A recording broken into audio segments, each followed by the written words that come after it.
할렐루야. 우리 옆사람과 인사할까요? 잘 나오셨습니다. 우리 한 번 더 인사하겠습니다. 크신 은혜 받으십시오. 우리 귀한 시간, 하나님의 풍성한 은혜가 크게 임하는 귀한 시간 되기를 소망합니다. 우리가 오늘 읽은 이 요한일서는 초대교회, 특히 에베소를 중심으로 한 소아시아 교회들을 향한 서신입니다. 당시 교회는 커다란 두 가지의 문제가 있었습니다. 하나는 신앙 고백은 분명하였지만 삶의 열매가 잘 나타나지 않은 약해진 상태의 모습과 공동체 안에 분열과 미움이 실제로 있었다는 것이죠. 사람들의 이 가운데서는 나는 하나님을 안다, 하나님의 뜻대로 산다, 하나님을 누구보다 더 잘 섬긴다 라고 말하지만 실제의 삶 가운데서는 사람들 간의 형제를 향한 사랑이 무너지고 있었죠. 또한 지식이 마치 신앙의 기준이냐, 육체와 삶의 행위를 중요하게 여기지 않았던 영지주의의 사상을 영향을 받았던 많은 거짓 가르침들이 또한 이곳 교회 안에 가득 있었습니다. 요한은 이러한 말과 삶의 괴리의 문제, 그리고 그 속에서 혼란 가운데 있는 그들에게 반복해서 사랑하는 자들아 라고 부르면서 아버지의 마음으로 교회를 향하여 지금 부르고 있습니다. 특히 오늘 본문에서 요한은 매우 단호하게 그리고 분명한 말을 전하고 있습니다. 바로 빛 안에 거하라 라고 말이죠. 여기서 거하다는 말은 단순히 잠깐 들렀다 가는 것을 말하지 않습니다. 여기서 이 거한다는 것은 그곳에서 계속 머물고 있는 것, 그리고 그로 인하여 삶의 기본 위치가 이곳이 되고 나아가 생각과 선택이 기준이 되는 것을 말합니다. 다시 말해 빛 안에 거하라는 것은 지금 내 삶의 중심에서 내 삶이 기준이 되었던 그것이 빛 되시는 주님께로 옮겨지는 것, 주님의 품 안에 거하는 것을 명령하고 있는 것이죠. 새해가 시작되었죠. 새해가 시작되면 우리는 자연스럽게 매우 바빠집니다.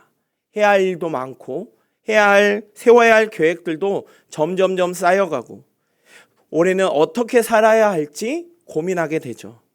종종 그 속에서 이런 생각들을 합니다. 올해는 얼마나 더 열심히 살아야 할까? 얼마나 더 애써야 좀 더 편안하게 살 수 있을까?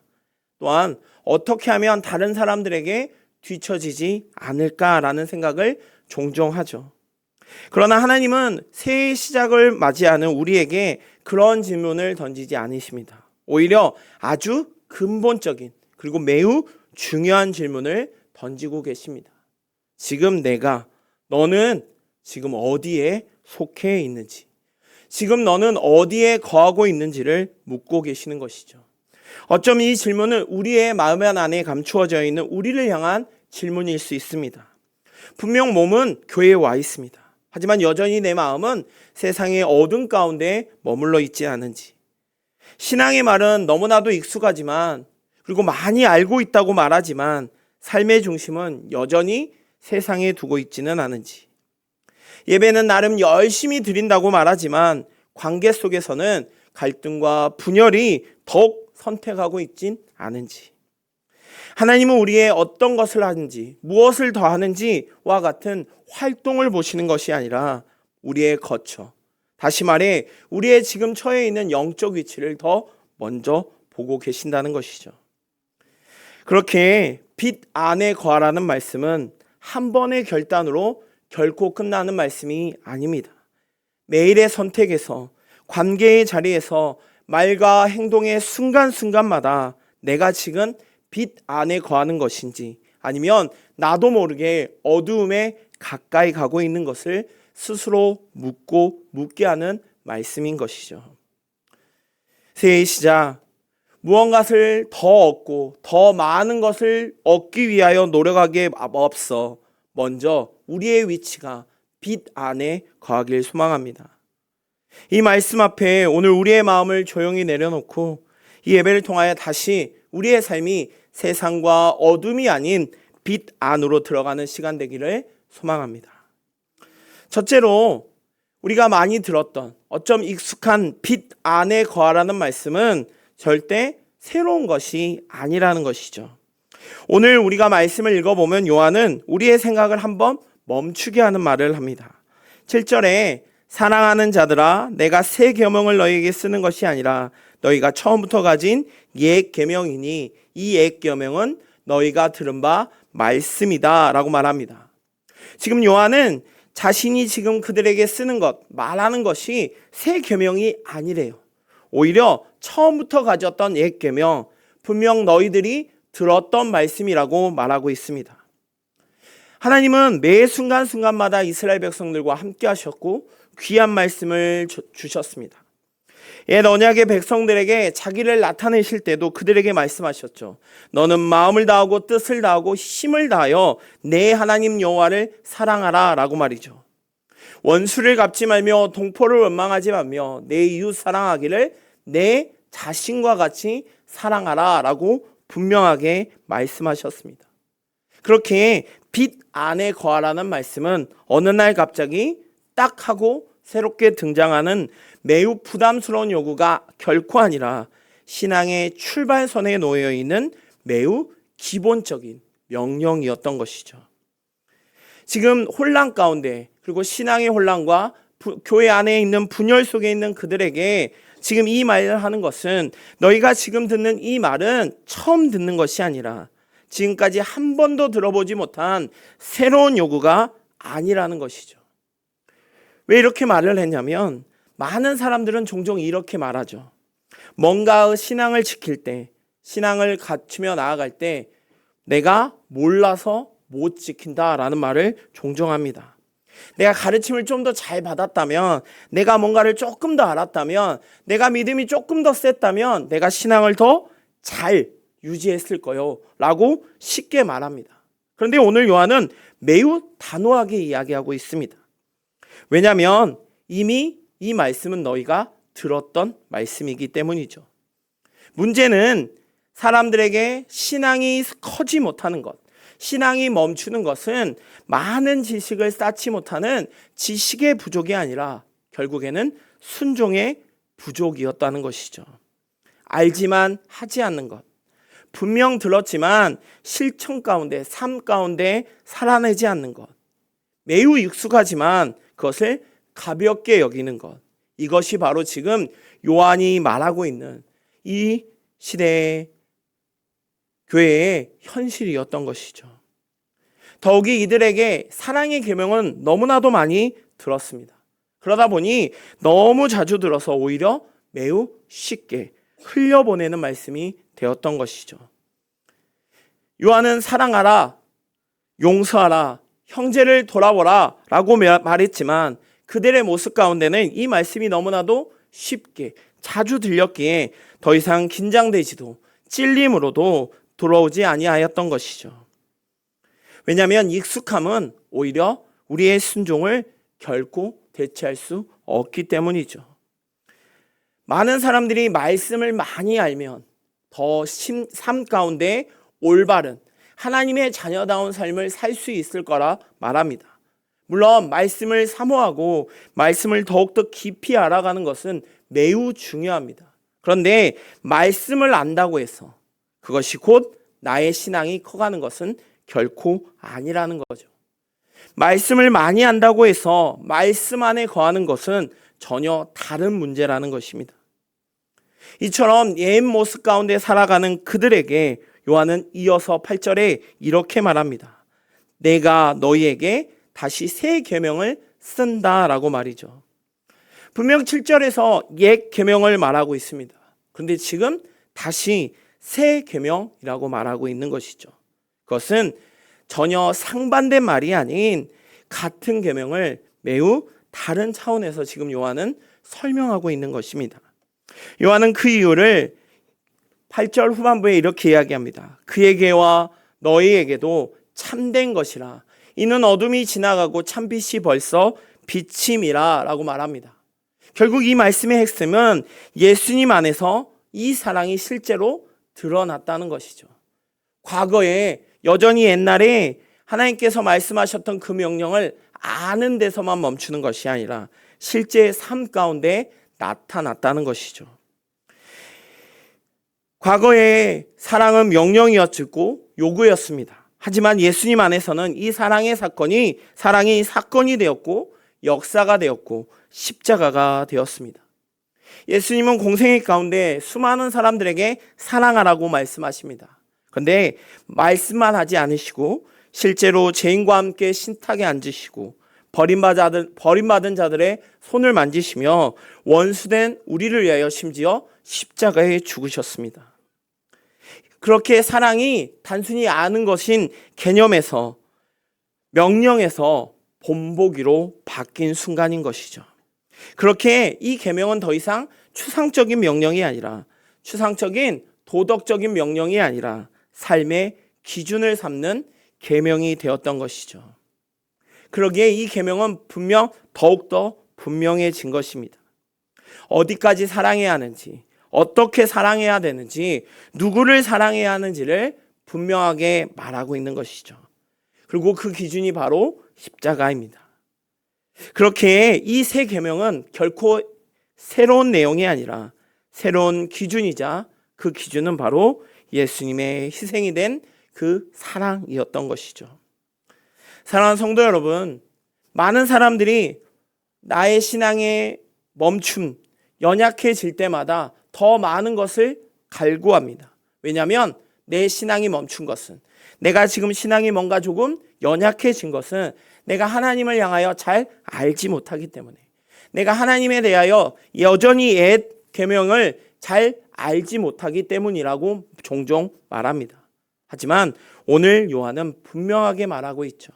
새 계명은 전혀 새로운 것이 아닌 과거부터 전해져 왔던 그 말씀을 단순히 머리로만 아는 것이 아니라 실제로 삶 가운데 나타내는 것, 그 삶 가운데 실제로 실행하는 것을 말하고 있는 것이죠. 그렇게 오늘 요한은 이미 전해진 그 계명을 예수님의 방식으로, 예수님의 모습을 본받아 삶 가운데 살아내라고 강력하게 요구하고 있는 것이죠. 사랑하는 성도 여러분, 올 한 해 우리는 새로운 은혜 안에, 새로운 뜻 안에 많은 계획들을 세우셨을 것이에요. 또한 그 과정 가운데 올해는 성경을 얼마나 읽어야지, 얼마나 기도를 열심히 해야지 등과 같은 많은 신앙적인 결심 역시들 하셨을 겁니다. 그런데 중요한 것은 결심에서 머물면 결코 나아갈 수 없다는 것이죠. 여전히 옛날의 모습과 그대로 변하지 않는다는 것입니다. 우리가 더욱더 새해를 맞아 나아가야 할 것은 우리의 모습이 들려주는 그 말씀을 붙잡고 삶 가운데 행함으로 나타나야 한다는 것이죠. 귀한 성도 여러분, 오늘 이 자리에서, 그리고 관계 속에서, 그리고 그 많은 선택 앞에서 다시 한번 결단하며 삶 가운데 그 모습이 나타나며 빛 안에 거하는 귀한 성도들 되시기를 간절히 소망합니다. 두 번째로, 빛 안에 거하는 사람은 그렇게 분명한 기준이 있다는 것이죠. 요한은 오늘 본문에서 빛과 어둠을 설명합니다. 그런데 이 빛과 어둠을 설명할 때 우리가 상식적으로 생각했던 모습과는 조금 다르게 설명합니다. 우리는 보통 마음이 밝으면 빛 가운데 거하는 것이고, 기분이 뭔가 조금 가라앉으면 마치 어둠에 있다고 말합니다. 또 예배 때 은혜를 받고 눈물을 흘리고 나아갈 때는 빛에 있는 것 같고, 뭔가 은혜가 식으면 어둠에 있는 것 같다고 종종 말하죠. 그런데 오늘 요한은 빛과 어둠을 어떤 감정이나 분위기로 구분하지 않습니다. 오히려 매우 놀랄 만큼 단순하고도 날카롭게 설명하고 있습니다. 9절에 이렇게 말합니다. 빛 가운데 있다 하면서 그 형제를 미워하는 자는 지금까지 어둠에 있는 자라고 말합니다. 요한은 지금 빛 가운데 있지 않다고 말하는 사람이 아닌 오히려 빛 가운데 스스로 있다고 자신하는, 확신하는 사람들을 향하여 말하고 있습니다. 어쩜 이들은 신앙 고백이 분명하고 종교적인 언어들을 매우 자연스럽게 사용하며 예배와 공동체 안에 머물러 있습니다. 그런데 그 안에, 그 관계 안에서는 여전히 미움을 품고 있고, 그로 인하여 내 마음 가운데 내 생각이 기준이 되는 사람들, 이 사람들을 매우 심각하게 다루고 있는 것이죠. 요한은 빛 가운데 거하는, 다시 말해 빛을 어떤 영적인 성취나 성과로 설명하지 않습니다. 윤리적으로 얼마나 바른지, 말씀을 얼마나 많이 아는지, 그리고 내가 지금 맡겨지는 이 사명을, 사역을 얼마나 잘 감당하고 있는 것에 기준 두지 않습니다. 분명 이것들은 빛의 증거가 될 수 있어도 기준은 될 수 없기 때문이죠. 오히려 요한이 제시하는 빛의 기준은 오직 하나, 형제 간의 관계를 설명하고 있습니다. 말로는 신앙을 고백하고요, 누구보다도 뜨겁게 기도한다 말하지만 마음속에는 여전히 나도 모르는 미움에 자리 잡고 있는 것이죠. 겉으로는 아무 문제 없지만, 아무런 문제가 없어 보이지만 관계를 끊어낸 채 그곳에서 방치하고 있지는 않은지, 신앙생활은 계속하고 있지만 누구를 향한 미움은 여전히 그대로 있다는 것, 이것을 지금 요한은 매우 심각한 어둠에 있는 상태라고 말하고 있습니다.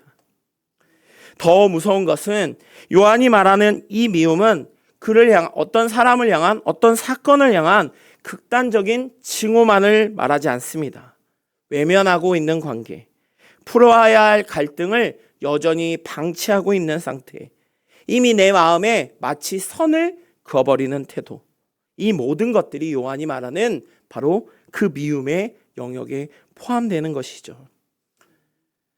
내가 누군가에게 화가 났건 어려움을 당했건 그 속에서 나도 모르게 그를 향한, 그 모습을 향한, 또한 공동체를 향한 사랑하지 않기로 결정하는 순간 우리도 모르게 이미 빛에서 한 발음 물러난 모습으로 나아간다는 것이죠.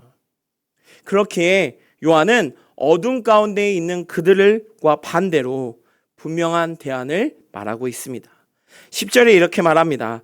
그의 형제를 사랑하는 자는 빛 가운데 거하여 자기 속에 거리낌이 없다라고 말이죠. 여기서 거리낌이 없다라는 말은 죄가 없다거나 실수가 없다는 말이 아닙니다.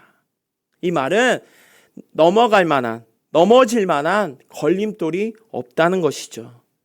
빛 가운데 거하는 사람은 완벽하기 때문에, 뭔가 부족함이 없기 때문에 넘어지지 않는 것이 아닙니다. 왜냐하면 그들은 사랑하는 마음이 있기 때문에 조심하는 것이죠. 말 한마디를 더욱 신중하게 하고 판단하기 전에 멈추게 하고, 내 행동이 그 사람에게 아니면 공동체에게 어떤 영향을 미칠지를 한 번 더 생각하게 된다는 것이죠. 다시 말해, 사랑은 죄를 짓지 않게 만드는 율법이 아니라 넘어지기 전에, 내가 쓰러지기 전에 붙잡아주는 보호막이라는 것이죠. 오늘 요한은 완벽한 사람들만, 흠이 없는 사람들만 빛에 거한다고 말하지 않습니다. 오히려 요한은 사랑하려는 사람, 온 힘을 다하여 힘들지만, 때로는 어렵지만, 때로는 그 길을 가는 것이 너무나도 싫지만 그 속에서도 그 사랑의 마음을 품고 형제 사랑하며 나아가는 그들이 곧 빛 안에 거하는 자라고 말하고 있습니다. 결국 빛은 우리를 자랑하게 만들려는, 우리를 뽐내려고 하게 만드는 것이 아니라 오히려 우리의 모습을, 우리의 삶을 좀 더 조심하게 만든다는 것이죠. 말 한마디를 내뱉기 전에 멈추게 하고, 누군가를 판단하기 전에 한 번 더 생각하게 하고, 누군가로 인하여 억울하거나 화가 났거나 그 밖에 여러 가지 이유로 인하여 관계를 끊기 전에 기도하게 한다는 것이죠. 이 조심함 안에, 이 사랑 안에 거하는 것이야말로 빛 안에 거하는 삶의 증거라는 것입니다.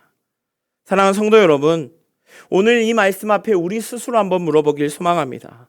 나는 정말 빛 안에 거하는 자인지, 아니면 어둠 가운데 여전히 놓여 있는 자는 아닌지, 지금 내 마음에 누군가를 나도 모르게 밀어내려고 하고 있지는 않은지, 사랑 대신에 침묵으로 회피하고 있는 것은 없는지. 빛 안에 거하는 삶은 단순히 교회 안에서뿐만 아니라 가정에서, 그리고 삶 가운데, 우리의 살아가는 모든 일상 가운데 분명하게 드러난다는 것이죠. 삶의 분명한 기준이 말이 아니라 형제를 향한 사랑의 태도를 더욱더 가짐으로 빛 가운데 거하는 귀한 성도들 되시기를 간절히 소망합니다. 이처럼 우리 요한은 빛 안에 거하기를 원합니다. 하지만 사람은 빛 안에 거하는 게 쉽지 않죠. 그러다 보니 빛이 아닌 어둠에 거할 때가 많습니다. 그럴 때 매우 위험한 증상들이 나타납니다. 요한은 어둠의 상태를 11절에 이렇게 말합니다. 그의 형제를 미워하는 자는 어둠에 있고 또 어둠에 행하며 갈 곳을 알지 못하나니 이는 그 어둠이 그의 눈을 멀게 하였음이라 라고 말합니다. 여기서 매우 무서운 말이 바로 눈이 멀게 하였다는 말이죠. 잠시 눈을 감아보면 잠시 잠깐의 눈 감음 속에서도 우리는 무엇을 느끼나요? 답답함을 느끼죠. 앞에 아무것도 보이지 않고 암흑과 같이 어둠이 보이는 순간 우리에게는 답답함을 느낍니다. 그런데 이런 답답함을 느낄 수밖에 없는, 우리가 무엇을 해야 할지 모르는 혼란을 가져올 수 있는 우리의 눈을 멀게 하는 것이 바로 이 어둠이라는 것이죠. 그런데 이 어둠은 처음부터 우리를 무너뜨리지 않습니다. 아마 처음부터 우리의 눈이 갑자기 안 보인다거나 눈이 갑자기 아프다거나 그러면 우리는 어딜 가나요? 병원을 가죠. 그리고 치료를 받습니다. 그런데 나도 모르게 그냥 조금 눈이 불편하구나 해서 머문다면 어느 순간 내 눈은 점점점 망가지고 결국에는 안 보이는 것처럼 아주 서서히 그리고 거의 느껴지지 않을 정도로 이 어둠이 우리의 마음을 막는다는 것이죠. 처음에는 불편함이 있었고 그 다음에는 그로 인한 무뎌짐이 있고 결국에는 그 모든 상황들이 당연함이 돼버린다는 것이죠. 미움 역시 마찬가지입니다. 처음에 어떤 사람을 향하여 저 사람이 나에게 왜 그랬을까? 저 사람이 무슨 상황이 있나? 라는 생각이 들었다가 어느 순간부터는 그럴만하지 라는 이유로 바뀌게 되고 마침내는 그래 내 말이 맞아 와 같은 나를 위한 확신이 생기는 순간 이미 내 마음에는 마치 눈이 먼 것처럼 눈이 멀어지는 것처럼 우리의 눈을 가리기 시작한다는 것이죠. 요한이 말하는 가장 어둠의 위험은 마치 눈이 먼 것처럼 지금 내 안에 어둠이 있다는 사실을 모르고 있다는 것이죠. 미움을 정당한 감정으로 여기고 분노를 마치 의로운 분개로 여기고 상처를 사랑하지 않아도 되는 여러 가지의 이유들을 사용하며 판단을 정의하고 스스로라고 설득합니다. 이러한 상태에 이르다 보면 우리도 모르게 우리의 마음 가운데 회개는 사라지고 그 안에 자기 합리화만 남게 되죠. 결국 그런 사람들은 오늘 말씀처럼 갈 곳을 알지 못하는 사람들로 돼버린다는 것이죠. 갈 곳을 알지 못한다는 것은 단순한 혼란이 아니라 영적인 방향과 감각이 상실돼 버린 것. 다시 말해 무엇이 옳은지 어디로 가야 할지 결정과 그 기준이 흔들려 버린다는 것이죠. 앞서 빛 안에 거하는 사람은 분명한 기준이 있다고 말했습니다. 그런데 어둠 가운데 있는 눈이 멀어버리는 사람은 결국 갈 바를 알지 못하는 그 결정의 기준이 흔들린다는 것이죠. 그 결과 마치 신앙은 여전히 유지되어 보일지 모르지만 그 신앙의 방향은 결국 사라져 버리는 것이죠. 예배는 계속해서 들어지지만 예배 가운데 나아갔던 찬양과 기도와 모든 모습이 단순한 종교 생활 그리고 습관이 되어버린다는 것이죠. 말씀을 들었을 때 그 말씀이 내 마음 가운데 기쁨과 은혜와 내 삶의 태도가 아니라 말씀의 판단의 도구로만 사용되는 것, 그것은 결국 더 이상 우리의 삶이 빛 가운데 거하는 하나님 주님의 그 말씀이 빛의 기준이 되지 않는다는 것이죠. 결국 이러한 사람들은 자기 중심의 신앙에 머물러 버립니다. 내가 기준이 되고 내 감정이 진리가 되고 내 상처는 면죄부가 되고 내 판단이 곧 하나님의 뜻이 되어버릴 수 있다는 것이죠. 어쩜 이 모습은 겉보기에는 신앙이 더 단단해 보일지도 몰라요. 말씀을 이야기합니다. 그리고 말씀 가운데 누군가에게 정죄합니다. 말씀을 사용해서 누군가에게 쉽게 이야기합니다. 그러나 실제로 그 마음 가운데 하나님은 계시지 아니하고 내가 왕자에 앉는 신앙이 돼버릴 수밖에 없다는 것이죠. 결국 빛을 떠난 신앙은 외형적으로는 설사 매우 종교적일지는 모르지만 내면적으로는 점점 피폐해지고 회개의 자리에서는 사라지고 공동체를 세우기보다는 구분 짓는 모습으로 나아간다는 것이죠. 사랑하는 성도 여러분, 우리의 모습이 빛 가운데 거하지 않을 때 나도 모르게 어둠 가운데 놓여지게 되고 그 어둠은 우리의 눈을 멀게 하여 잘못된 길로 가게 한다는 것이죠. 사랑하는 성도 여러분, 올 한 해 우리는 수많은 것들을 겪으며 선택하며 나아가야 합니다. 세상 가운데 살아가면서 우리의 신앙을 흔드는 많은 것들이 있을 겁니다. 그 기준 속에서 나도 모르게 그 기준이 분명하지 않으면 우리는 분명히 흔들릴 수밖에 없다는 것이죠. 나도 모르게 세상의 관습과 세상의 목소리와 세상의 많은 관계 속에서 정작 잡아야 할 분명한 기준이 아닌 갈 바를 알지 못하는 것으로 말미암아 내 마음의 영적인 눈이 닫혀짐으로 말미암아 멀므로 말미암아 우리의 삶의 기준이 흔들리는 순간 우리는 빛 가운데 거하는 삶이 아닌 세상 가운데 어둠 가운데 거하는 삶을 살 수밖에 없다는 것이죠.